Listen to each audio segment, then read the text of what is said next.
bazakuvuga. Ndibuka igihe kigeze Imana irankiza, maze gukira igifu, nta nimba gitangiye ko bashaka kumbaga i Kanombe, nibaba bakimbaze ndakira mbyibushye. Undi nawe araza bati ariko se wari ibinini by'ingurube ariko ma ibaze ngo ari kwisi umubyibuho none urakabije, ngo wariye n'ibinini by'ingurube. Ibaze nari nanutse, banyise ko ndwaye sida kubera nirwariye. Aho nkiriye ati asigaye arya ibinini by'ingurube. Sinzi ibinini by'ingurube ari bwoko ki, sinabizi rwose. So rero icyo nshaka kukwereka, n'uyu muntu aho yari yicaye asabiriza, hari abantu bamuneguraga, hari abantu bamuvugaga. Ari nayo mpamvu nabo n'ubu bari abarokore bagendanaga na Yesu bavuze ngo yakoze ibyaha cyangwa ababyeyi be bakoze ibyaha.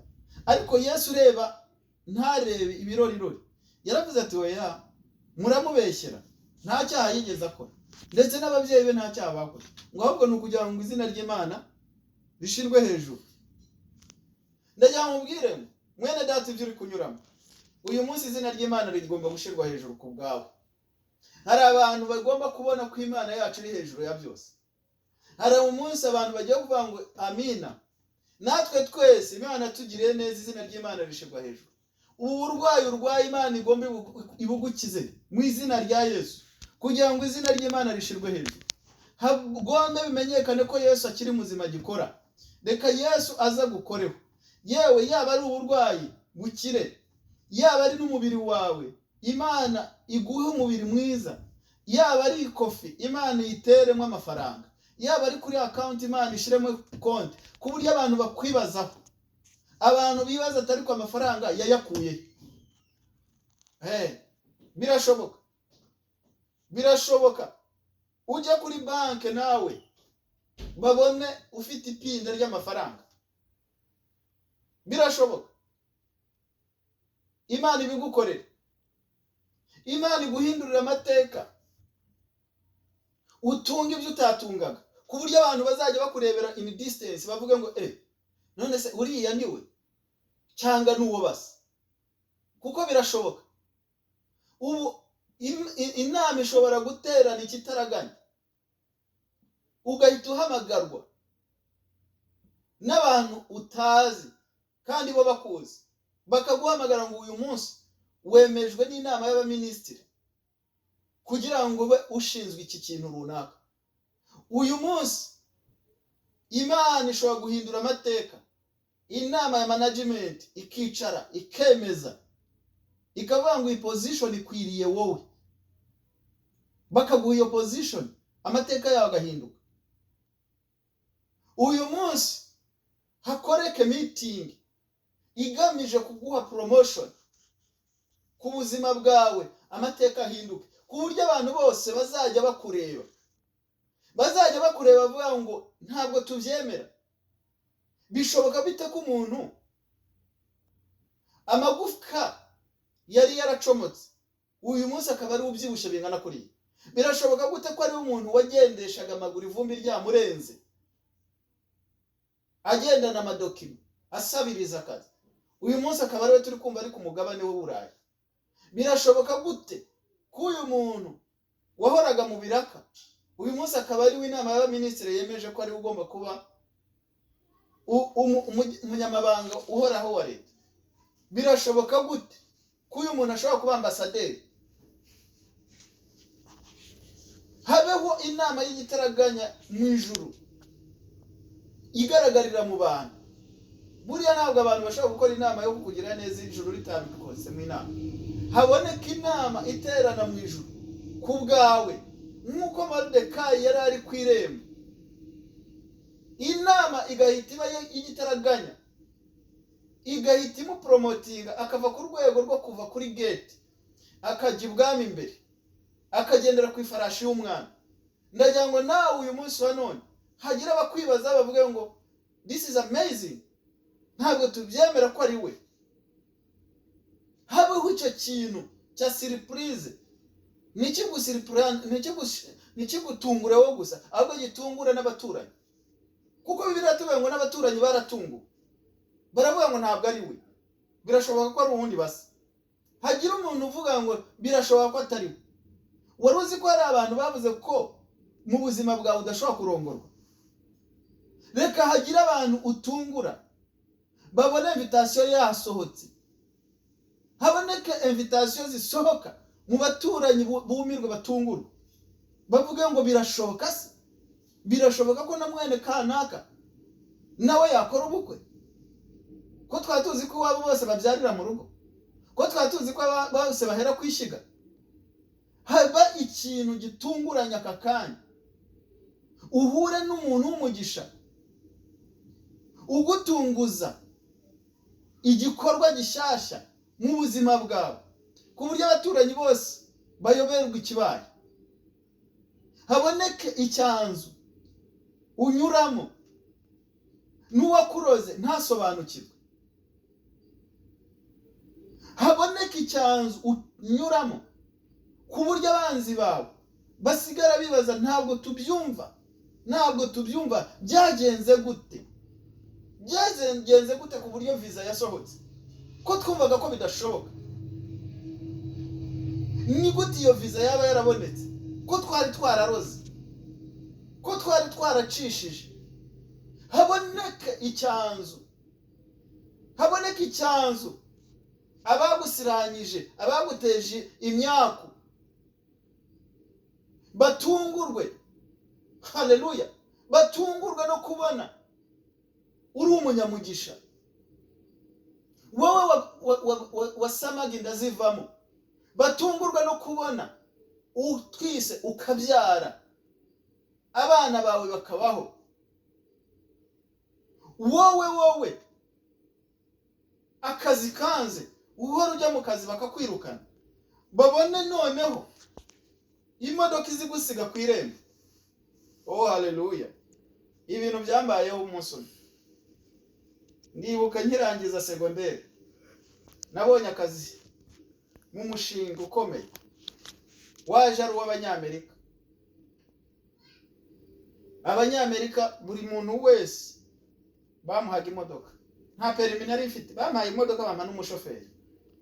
Tekereza umuntu wari ukirangiza segonderi, imodoka yarazaga ikansiga ku marembo, ku rugo igakata. Abaturanyi bose bavuga ati uriya niwe cyangwa n'uwo basa. Ndagira ngo nawe uyu munsi kikubeho ku buryo abaturanyi bibaza uriya ni mwene kanaka imodoka isize ku irembo. Haleluya! Ndibuka navuye muri iyo kampani irangiye, mbona iyindi, iyo bitaga PSI yari ifite amarande kuruza ameze nk'abaminisitiri. Niyo yazaga kumfata ikanandepoza, abantu bavuga ati ibintu byararangiye, uyu mwana yarakize karabaye. Ndagira ngo nawe uyu munsi wa none hagira ikintu Imana igukorera, ku buryo nabo mwiganye babonaga uri umuswa, bavuga ngo this is amazing God. Nta mwana w'umuntu ushobora gukora iki kintu, nawe Imana ikigukorera.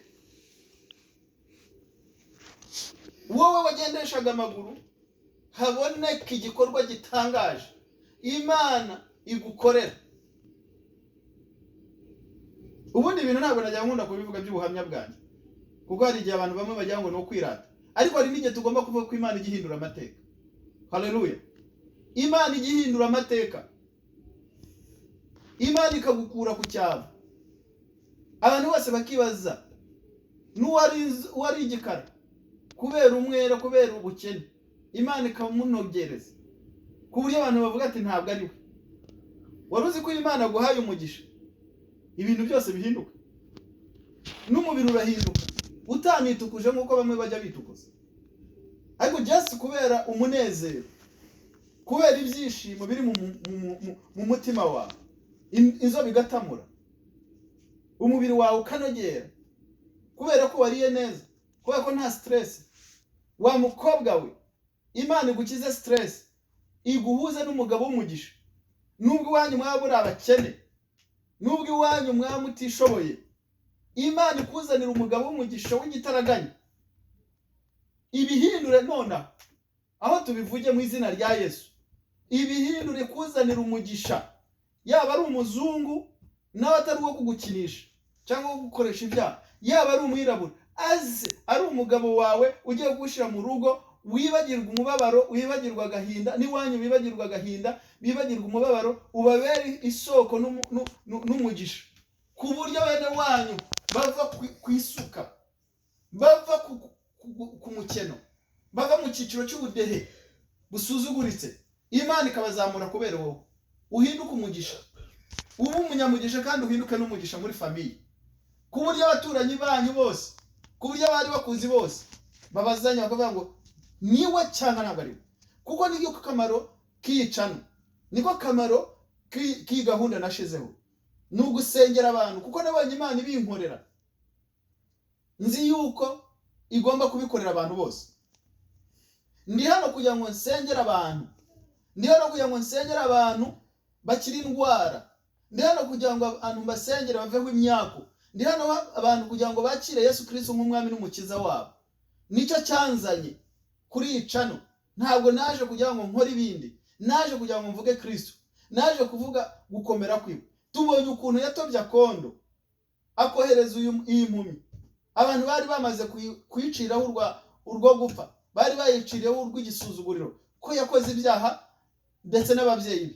Ariko Yesu uhindura amateka, werekana ko nta cyaha twakoze, yarahagobotse, aragahora akora ibitangaza n'umunsi abigukorere.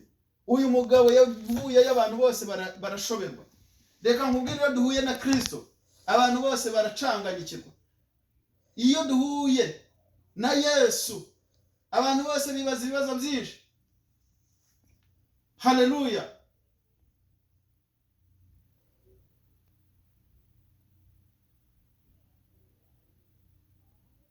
Uyu muntu uvuze ibi bintu Imana imubabarire.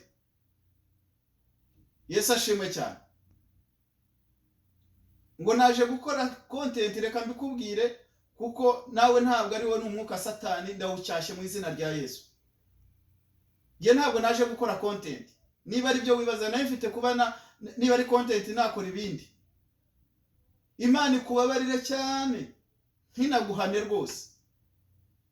Nge ntabwo naje gukora content. Ntabwo mbuzi ibyo kurya, ntabwo mbuzi ibyo kunywa, mfite akazi kanjye ndakora, ndi umupasiteri, ari ukuvuga ngo nibyo nshaka nakore itorero rikantunga, n'itorero rirahari. Ntabwo nge naje gukora content. Wowe uri kumbaza ngo wowe witwa nde, ngo mumiki, niba ari witwa Runo, ntacyo nagusabye rwose, nta gift yawe nkeneye. Bavuga ngo mumpe gift cyangwa I don't need your gift. Stop your gift. Nge nkeneye abantu bakizwa, nkeneye abantu babohoka. That's it. Wowe nta gift yawe nkeneye. N'umuntu wese utekereza ko ari gift ari bume, stop your gift. I don't need your gift. Nta muntu nkeneye gift. Niba hari icyo mwumva wenda mbakeneyeho, ntacyo ngewe mfite icyo mbahereza, ndi kubaha ijambo ry'Imana, ndi kubaha deliverance. Ntabwo ngewe wowe uri kuvuga ibi, Nyagasani Uwiteka Imana kubabarira. Ntabwo ndi umukene, ntabwo nsabiriza. Haleluya. Reka twikomereze mu ijambo ry'Imana. Nizere ko turi kumwe. Ijambo ry'Imana twari turiho nuko Yesu agira neza. Yesu yuzuye impuhwe. Yesu arababarira. Yesu agira imbabazi. Atandukanye n'abana b'abantu. Nawe wowe uri kuvuga ibi ngibi, Yesu akubabarire. Ahubwo wakire Yesu Kristo nk'umwami n'umukiza wawe. Uyu munsi wa none akubohore. Iyo mitekerereze waba ufite, n'undi wese waba ufite nk'iyo mitekerereze, Yesu akubabarire. Twebwe twarahiriye gukorera Imana. Twasigiwe amavuta gusenga no kubohoza abantu. Rwose niyo mpamvu tugera ikirenge mu cya Yesu Kristo. Dushobora no kwemera kubipfira. Dushobora kwemera gupfira ijambo ry'Imana. Nge ntabwo witwa Arnold.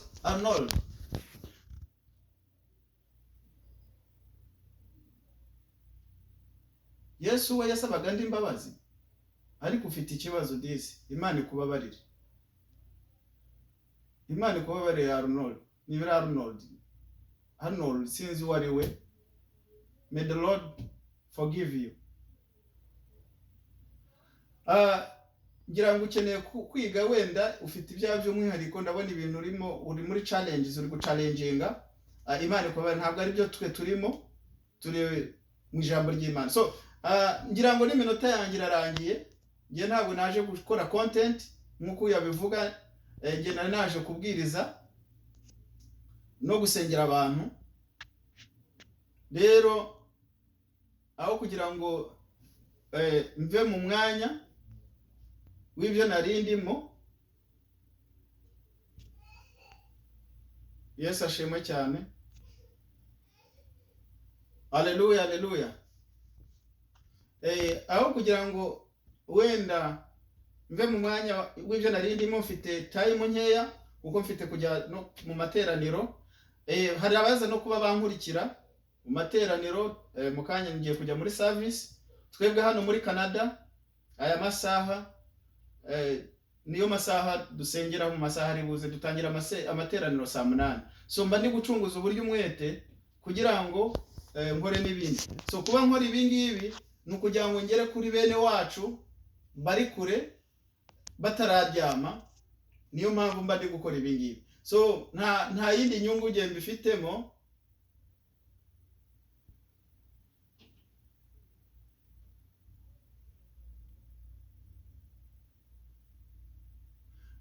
Ushobora kuba uri umusiramu simbizi, ntabwo nzi idini yawe. Reka twikomereze. So mu izina rya Yesu Kristo n'ubu niryo ngikomeje kuvuga kuko ndumva nawe ufite imyumvire yawe. Ariko ibyo nashaka kubabwira nuko Yesu aracyakiza. Nubwo wabihakana no, nubwo utabyemera, izina rya Yesu riracyakora. Haleluya. Izina rya ntabwo namuboroka inshuti yanjye Alice, ntabwo namuboroka. Ntabwo namuboroka. Reka avuge kuko aravuga ngo Yesu we yasabaga ndi imbabazi. Yesu sasabaga imbabazi, hari icyaha yakoze. Ariko niba uri n'umwante Kristo, ariko ndagira ngo uyu munsi wa none wizere Kristo nawe atahe mu bugingo bwawe, amateka yawe arahinduka. So reka dukomeze rero kuko n'abayuda barwanyije Yesu, ariko nubo bamurwanyije still ijambo ry'Imana ryarakwiriye hose na nubu abakristo ni benshi. Haleluya.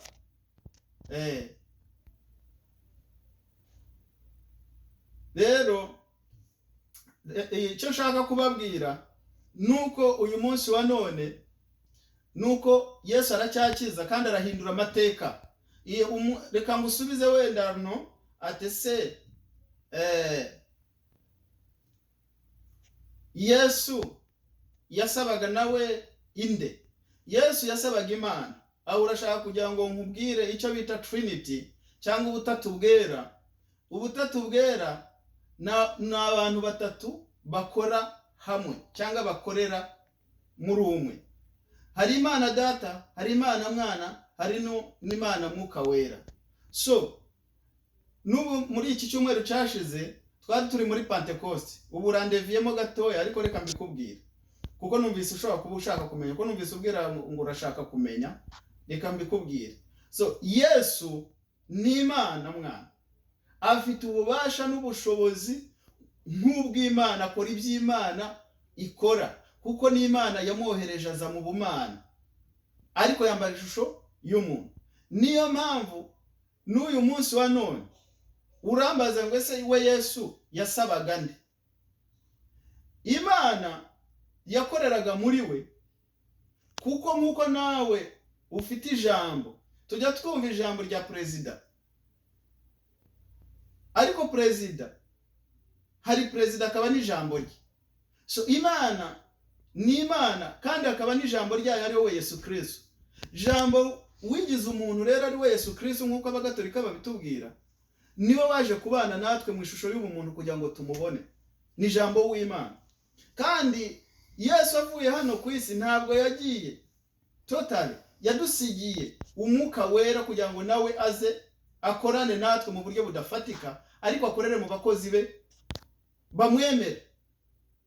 ari njyewe cyangwa wowe uramutse wizeye. Ni ukuvuga ngo umwuka wera ni ugushoboza cyangwa ni unshoboza. Kwizera kwawe kushobora gutuma umwuka wera aba muri weho, ugasengera umuntu agakira. Iyo wizeye, umwuka wera ashobora kukubashisha gukora ibitangaza. Niyo mpamvu Kristo yavuze ngo muzakora nibirenze ibyo nakoze, uwo mwuka wera nabamanukira.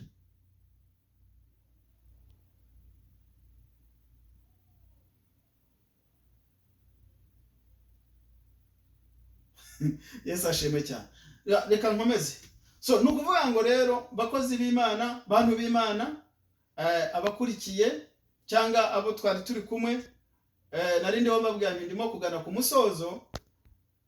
Iyi gahunda aba ari yo gusenga, gusoma ijambo ry'Imana no kubohoka. So twari turi kureba uwo Yesu yabohoye, wari ufite ubumuga bwo kutabona, wari impumyi, n'abantu bari bamaze kumusuzugura, bamaze kumuciraho n'iteka, bagaragaza yuko yakoze ibyaha cyangwa ababyeyi be. Ariko Yesu yakoze igikorwa kitandukanye n'icy'abana b'abantu, kuko abana b'abantu bo bibandaga ku isabato, bibandaga ku mategeko, ariko ntabwo bibandaga ku mpuhwe n'imbabazi, nta nubwo bari bafite icyo bita kwizera. So Kristo rero yagaragaje imbaraga zo kwizera, agaragaza ko atari imbata y'amategeko, ahubwo yaje kugira ngo abohore imbohe. Haleluya! Yaje kubera abantu umucyo, yaje guhumura abantu. Iki kirimo samoni ndende. Buriya iyo umuntu ari impumyi, areba n'ibintu uko bitari, atekereza ibintu uko bitari. Icyo hari impumyi z'amaso areba, ayasanzwe y'umubiri, ariko hariho n'impumyi zo mu mitima. Abantu benshi ni impumyi, bakeneye guhura na Yesu Kristo kugira ngo Kristo abahumure. Haleluya! Bakeneye kugira ngo Yesu abahumure, babashe gusobanukirwa, babashe kumenya ukuri. Lumiere cyangwa light, kugira ngo ubashe kumurikirwa, kugira ngo ubashe guhumuka. Yesu ashimwe cyane. Hakeneye imbaraga za Yesu Kristo, hakeneye imbaraga z'umwuka wera, kuko umwuka wera niwe uhumura abantu. Umuntu udafite umwuka wera, Bibiliya ivuga ngo hatari guhishurirwa, abantu bigira ibyigenge. Umuntu ufite ihishurirwa, umuntu ufite vision, ni ubasha kumenya imbaraga z'Imana. Yesu ashimwe. Haleluya! So tukomeje kuri uyu mugabo wavutse ari impumyi, iki Imana yamukoreye ni igitangaza, cyatangaje n'abaturanyi.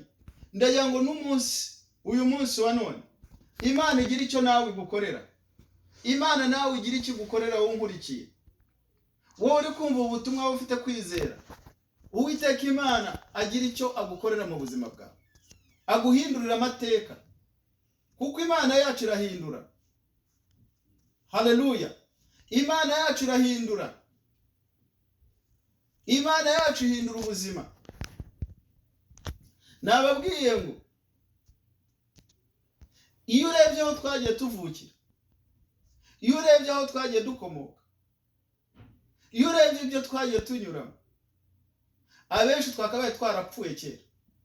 Ariko kubera imbabazi z'Imana, kubera imbabazi za Yesu Kristo, yapfiriye ku musaraba abamwizera bose ngo batarimbuka, ahubwo bahabwe ubugingo buhoraho. Niyo mpamvu tudapfa ngo dushireho. Uyu munsi wa none niyo mpamvu tudashira. Uwo Yesu aturinda ibyago byinshi, aturinda impanuka, aturinda amarozi, aturinda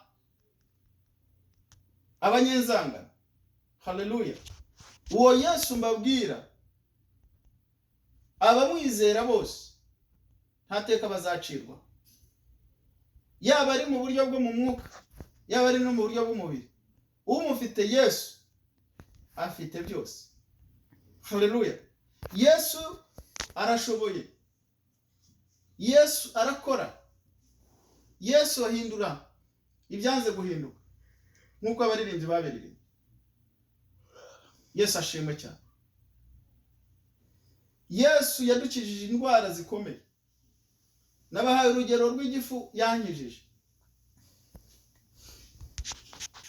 Abo twari turi kumwe nigeze kubabwira uburyo Yesu yankoreye ibitangaza. Yesu yankoreye ibitangaza mu bihe byari bikomeye, mu bihe byari bigoye byo kuvuka kwanjye. Abahoraga kuri uyu murongo, abo duhorana bo barabizi, cyangwa abo dufite isano, mfite n'abana b'abavandimwe bari hano.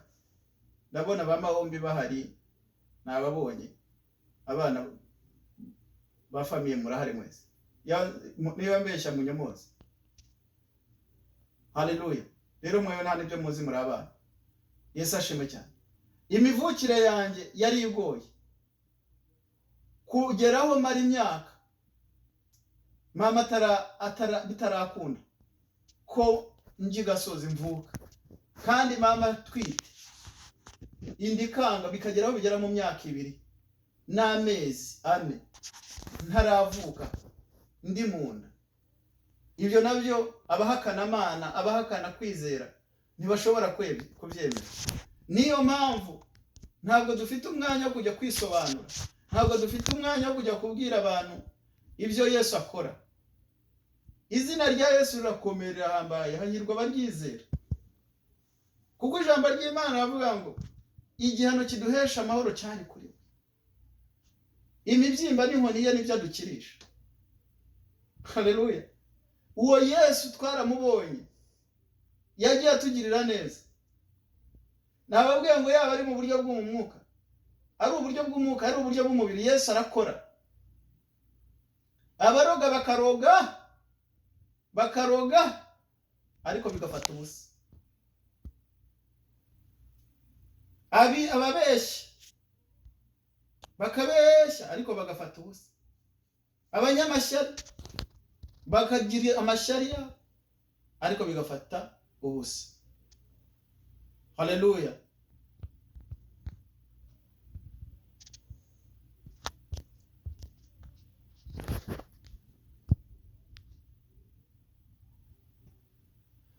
Yesu ashimwe cyane. Bwana asifiwe sana. Ndagira ngo rero mbabwire ngo twebwe abumva ijambo ry'Imana, abasenga Imana, dukomeze dusenge, dukomeze duhamagara Imana, dukomeze twizere Imana, kuko Imana yacu niyo kwizera. Kandi izina rya Yesu uryiyambaje wese, hari impumyi yitwa Bartimayo. Reka ngiye gutuma nsoma kubera uyu mugabo witwa Runo nabonye akunze gushaka kumenya byinshi. Dusome muri John chapter 9. Turebe.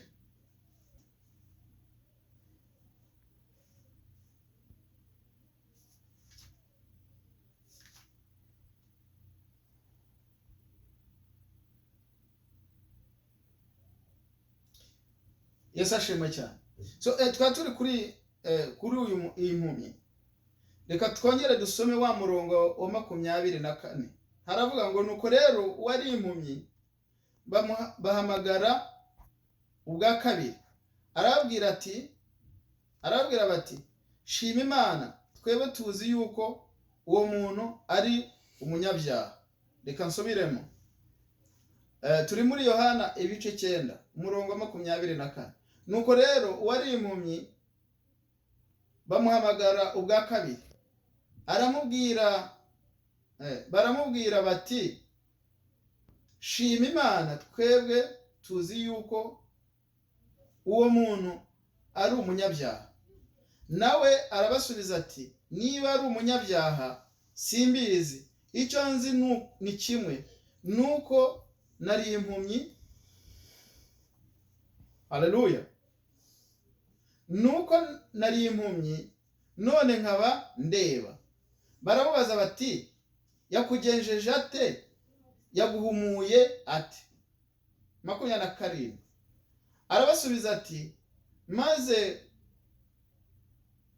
kubibabwira ntimwabyumva. Reka nongere nsubiremo.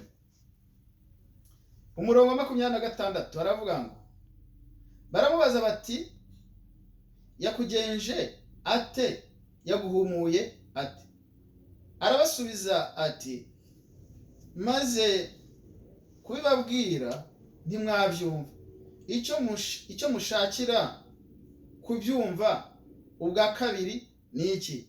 Mbese nawe murashaka kuba abigishwa be? 28 baravuga ngo, baramutuka baramubwira bati ni wowe mwigishwa we, ariko twebweho turi abigishwa ba Mose, tuzi yuko Imana yavuganye na Mose, ariko uwo muntu ntituzi aho aturutse. 30 arabasubiza ati iri ni ishyano ko mutazi aho yaturutse, kandi ari we wampumuye, tuzi yuko Imana itumva abanyabyaha, ariko uyubaha agakora ibyo ishaka uwo ni we yumva. Uhereye kera kose ntihari haboneka umuntu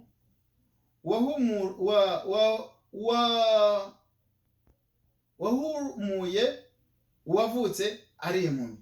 Uwo muntu iyaba atavuye ku Mana ntacyo yakabajije, ntacyo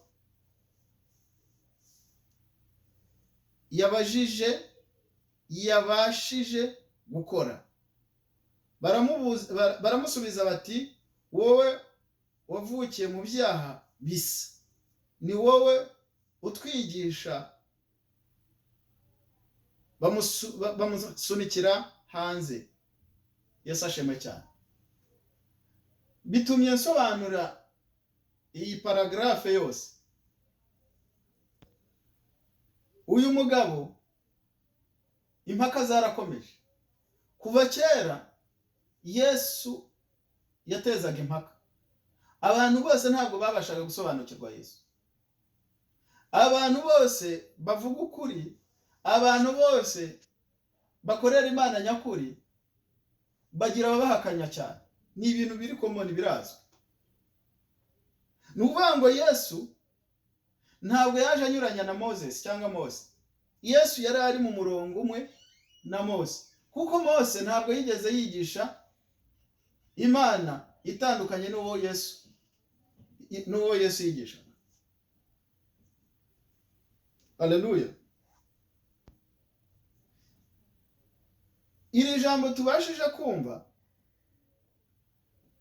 riratwereka ku nkuru ya Mose aho itandukanira n'iyi nkuru y'uyu mugabo twari dusomye hano, cyangwa inkuru y'abafarisayo.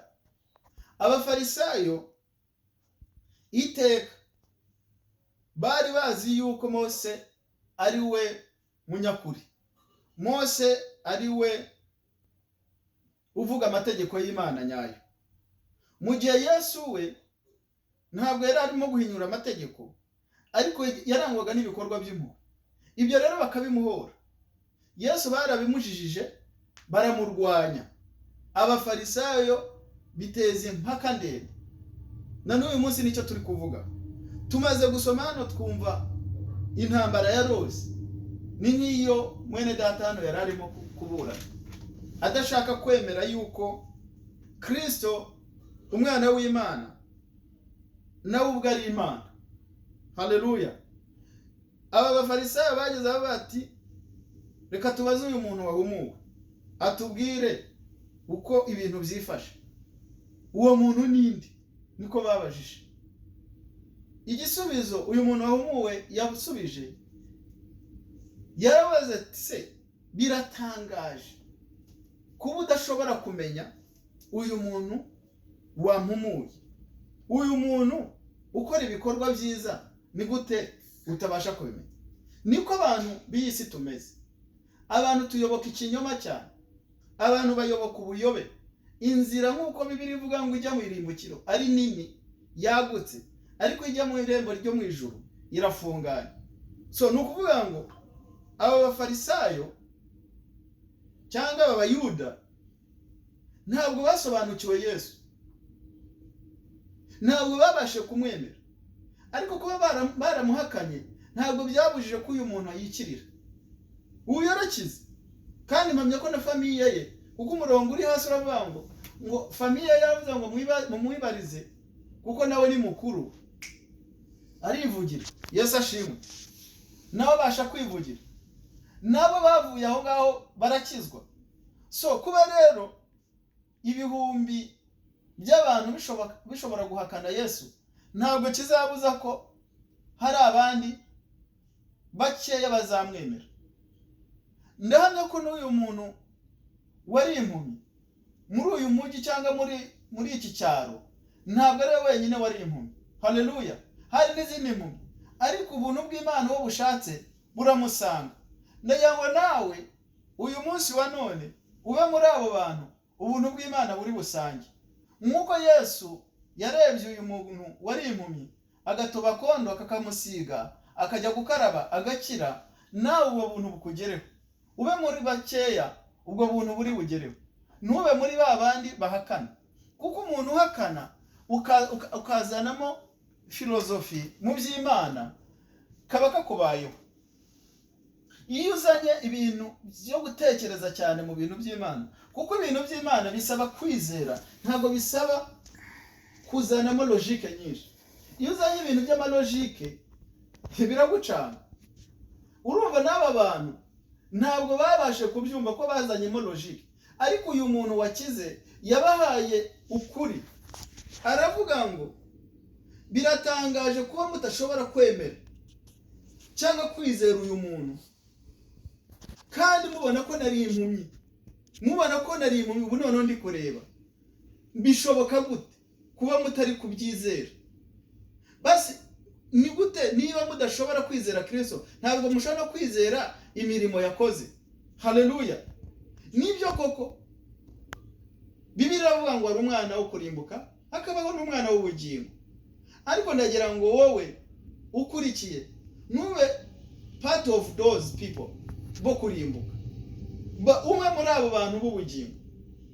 Gira kwizera, wizera Imana, wizera n'imirimo ye, kuko ibitangaza Yesu akora biba bidusunikira mu kwemera Imana, biba bituma kugira ngo tumenye ko Imana iriho. Imana ikorera muri Kristo Yesu. Abizeye Kristo Yesu nabo bagakorera mu mbaraga z'Umwuka Wera. Yesu ashimwe cyane. Uyu munsi wa none rero naje kukumara impungenge, naje kukumara ubwoba bw'uko Yesu uko yarari na n'uyu munsi niko ari, aracyakora. Yesu wakijije uyu muntu, nawe uyu munsi yagukiza. Yesu waduhaye imibereho, nawe uyu munsi yayiguha. Uyu wavuze ngo naraharaniye ndakora ngera ku byo nagezeho, nibyo koko inange ndamushyigikiye. Niba yitwaramo nibyo yanditse, kugira ngo ngere ku cyo ngeraho nuko nakoze. Yes, ntabwo yabeshye.